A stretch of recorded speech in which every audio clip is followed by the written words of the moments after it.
Sense of Place is all about building relationships with the people around you.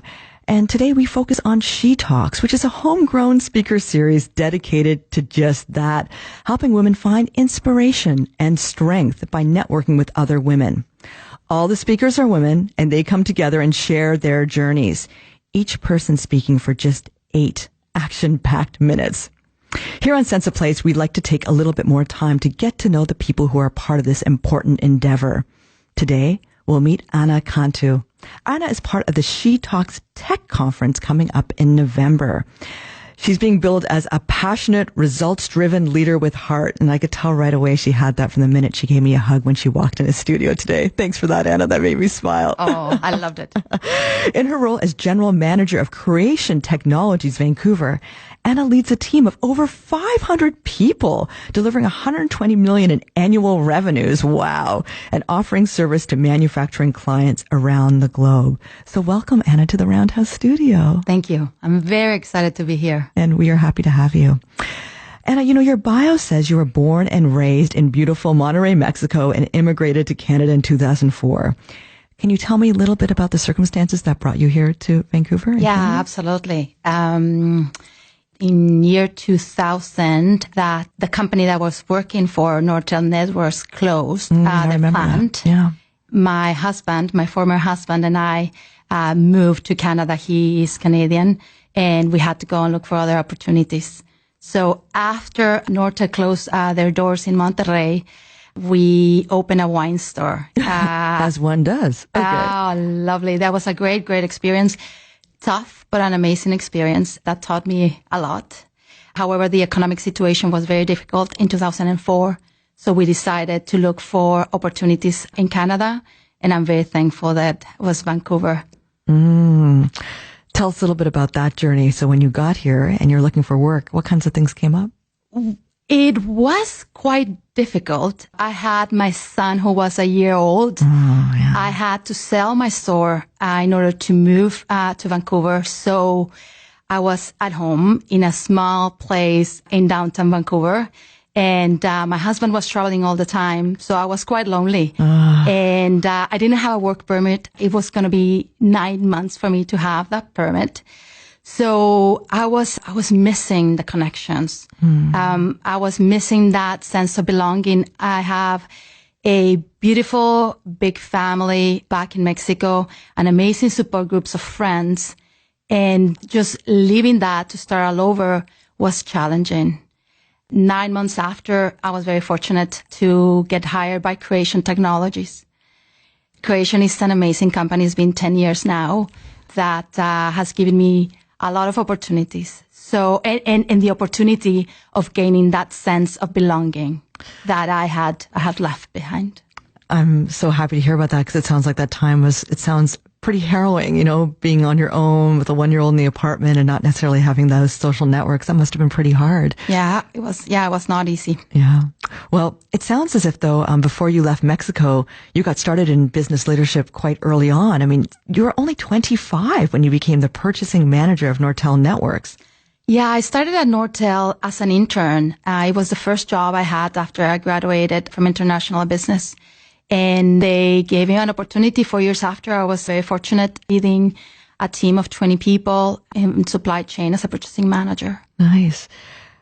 What do you think it is about you that makes you cut out for leadership? I mean, clearly you're good at your job. You're leading over 500 people right now. So what do you think drives you? What makes you good as it makes you a strong leader? That's a great question. I think exactly defining the drive.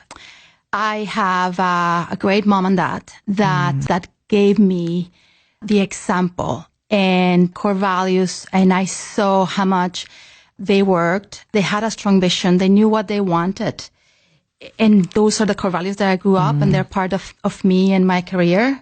So defining that gave me some of that security and as well as understanding what fills your tank. What is the helium of your balloon? For me, it is connecting. It is building relationships. So for me, work, yes, revenue is very important. However, building connections where you can add value to people's life is what makes me really happy and fulfills me. The other one is a support group. After I moved here, I started building my support group that I'm very, very proud of having. And that's just amazing when you are in trouble and when you're down, because that happens too. Let's talk a little bit about this idea of a support group for a second, because I think so much of that is invisible. We don't see that on the surface of someone when we first meet them.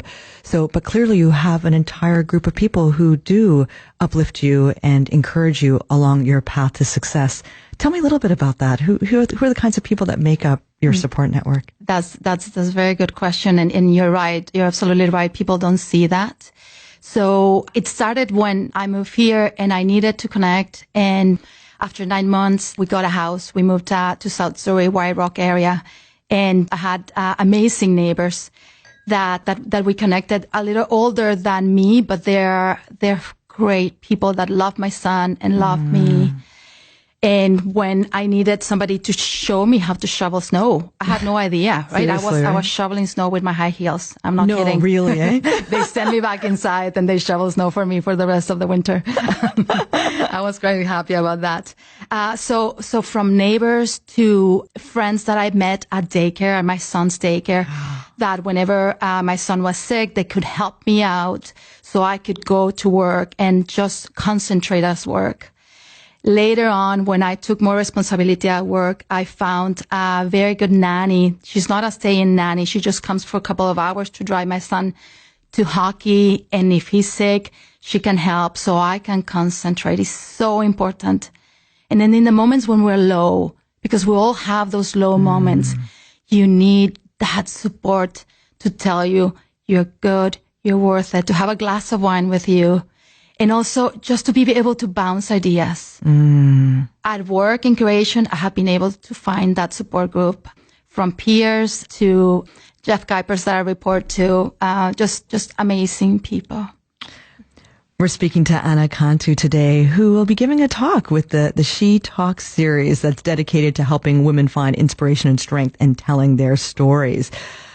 And I want to ask you a little bit about the concept of empathy. We were speaking with Alec Mansky earlier about what drives him, and he spoke a little bit about his own personal relationship with caregiving and how empathy kind of inspires him, or how that can be a kind of a core value that catapults us into making a difference in the world. Would you say that your own sense of empathy has helped you in your new job, leading 500 people? Absolutely. Perhaps it was around 5 years ago, we did at work with my team, the Strength Finder from Marcus Buckingham. So it's a test that you can take. It's online, and you also can find the book. It's around 20 questions, 20 to 30 questions, and you'll get your 5 strengths. We all have strengths, different strengths. So this book was able to show me where should I be focused, right? We should focus more on our strengths than our weaknesses. And one of my top strengths is empathy. Interesting. So it actually pinpointed that one for you in particular. Yeah, absolutely. I believe that in order to connect, we need to be able to feel what the person we're connecting to feels. We have to help and always be open. It's a responsibility to be open for that connection to happen, to see what they're feeling. Sometimes it's happiness, sharing that. Sometimes it's anger, or sometimes they're not showing it, but you can feel it. So we just have to be open to receive that. I love that idea of being open. And it's certainly something that I've been working on here, because interviewing is all about listening in a different way, and often listening to what people are not saying as well is a key part of that. We're speaking with Anna Cantu today, who works as a general manager of creation technology and will be giving a talk at the She Talks Homegrown Speakers Series in November. We'll be right back. Welcome back to Sense of Place with Minelle Mahtani at Roundhouse Radio 98.3. We're back with Anna Cantu. She's General Manager of Creation Technologies, and she'll be speaking on November 15th at the She Talks Technology Speaker Series at the Terminal City Club. And, we've been talking, during the break a little bit about, how important it is to really chronicle people's turning points in their life when we face significant obstacles and yet somehow manage to overcome them. Do you mind sharing with us what your biggest challenge has been in your life and how you overcame it? Yeah, absolutely. Yeah, we all have obstacles and challenges. And for me, in 2012, the most difficult thing in my life has been my divorce. I was feeling that I was failing to my son, failing to my parents, and of course to my core values. It was very difficult. And at the same time, I was getting the general manager role at Creation. So both things were happening at the same time, an amazing thing and a very devastating thing. So when I look back and I see that what I went through, I realize that those moments that are difficult are the ones that make you grow the most. And that everybody has difficult moments. In this case, for me, was a divorce. For other people, are different situations. I remember driving to work and having to clear my tears, getting to work and making a decision, because it's definitely a decision, making a decision to open my heart for people. And in that moment, I was making that choice of opening my heart and leading where I was and giving my best the whole day. And then when I finished work, I could go back and I could be sad. And the next day, I was showing up because I had a big group of people and families that depended on me. So I owe it to them. We're speaking with Anna Cantu today, General Manager of Creation Technologies. That's a very moving story that you made that commitment to yourself in the car and you decided to leave that space and then walk in with your head held high to do what you could in your workplace. Absolutely. And Creation, it's a place that I call my family. A lot of support, a lot of hugs, a lot of happy faces. So you come by that honestly, that I see. Hugs. Yeah. I sometimes hug. I say I'm selfish because I hug because I want to get a hug back. And I love that. Yeah. It's a great environment that we work in. Well, it sounds like they're lucky to have you. What recommendations do you have for women who are working in leadership? I mean, we've seen a lot of pieces recently, obviously in the papers about this idea of leaning in and what I would actually call opting out in some cases too. And I think a lot of the discourse around women's leadership is unfortunately very oppositional and dualistic in the sense that it seems like there's only one way to move forward. Tell me a little bit about what recommendations you might have for women who have been or trying to overcome things or hoping to take on a leadership role. Yeah, definitely. I believe we need to sit tall and we need to sit strong at the table. Very often we sit behind. We don't want to sit on the boardroom table, shoulder to shoulder again with men, and we should just do it. Also, I believe on expressing our own opinions. We need to speak what's in our minds because a lot of times they're great ideas and it's not fair, it's selfish not to share them. We need to be vulnerable. And being vulnerable is taking risks of not being perfect, of showing that we don't know it all. So let's be okay with not being perfect. Let's be okay of making mistakes. So many times we're worried about what people are going to think about us, but we shouldn't stop. We shouldn't stop. And the other is lead where you are. You don't need a title. You don't need a title to be a leader. You can work in a group. You can just speak your mind, set an example, do your best, and help others.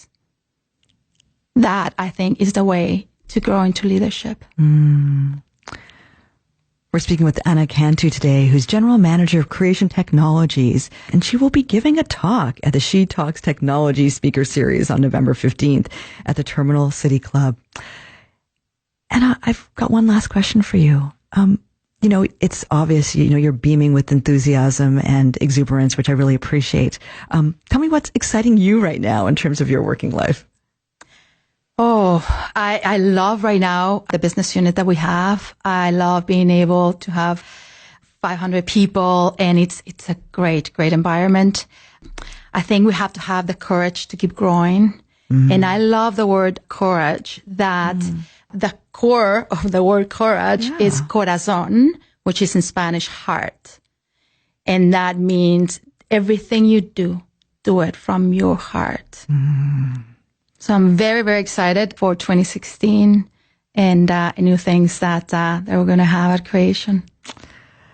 Anna, thank you for being here. And thank you for reminding us about the power of the heart and how that can inspire leadership opportunities for all of us as we hope to move forward. Hope to have you come back again sometime. I feel like there's so many other things that we could be talking about. Thank you, Minelle. I love your voice. I love how calming it is. I have enjoyed this so much. Oh, well, that's really very generous of you. Thank you. We've been speaking with Anna Cantu today. She's a hockey mom and general manager of Creation Technologies. She's just one of the many inspiring women who will be giving a talk at the She Talks Technology Speaker Series November 15th at Terminal City Club. For more information, you can go to shetalksglobal.com. And we want to remind you here on Sense of Place that if you know of an inspiring woman, someone who deserves to have their story told, email us at senseofplace@roundhouseradio.com. We're particularly interested in chronicling people's turning points when you're faced with a crossroads. What do? We've all been there, but that story deserves to be told. So email us. We want to hear from you.